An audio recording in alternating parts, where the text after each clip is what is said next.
ತಕ್ಷಣ ಯಾರೂ ಹೋಗಲ್ಲ. ಯಾಕೆ ನೀವು ಹೇಳ್ತಾ ಇದ್ದೀರಾ? ಕರೆಕ್ಟ್, ಹೋದ್ರಲ್ಲ, ಅವ್ರು ಯಾರು ಕಂಪ್ಲೇಂಟ್ ಮಾಡ್ತಾ ಇಲ್ಲ. ಅವ್ರಿಗೆ ಹೋಗ್ಬೇಕು ಅನಿಸ್ತು, ಹೋದ್ರು. ಯಾಕೆ ಹೋದ್ರು ಅಂದ್ರೆ ನಾವು ಹೋಗ್ಲೇಬೇಕು ಫಸ್ಟ್ ಅನ್ಕೊಂಡು ಹೋದ್ರು. ಆ ಹಠ ಇದೆ ಅಂತ ಗೊತ್ತಿರೋರಿಗೆ, ಕೊಡಕ್ಕಾಗುತ್ತೆ ಅಂತ ಗೊತ್ತಿರೋರಿಗೆ ಇಟ್ಟಿದ್ ರೇಟ್ ಅದು, ಇಡಕ್ಕಾಗದೇ ಇರೋರಿಗಲ್ಲ.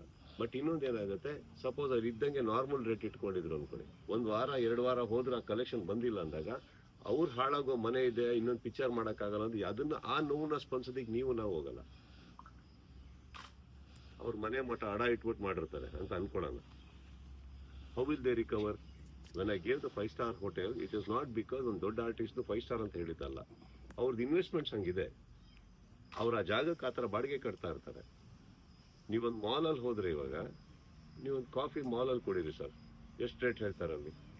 ಹೊರಗಡೆ ಬಂದು ಕುಡೀರಿ ಎಷ್ಟೇ, ಬಿಕಾಸ್ ದ ಎಸ್ಟಾಬ್ಲಿಷ್ಮೆಂಟ್, ಬೇರೆ ಏನಿಲ್ಲ ಸರ್. ಈಗ ದೊಡ್ಡ ಸಿನಿಮಾ ಅಂತ ಹೇಳೋದು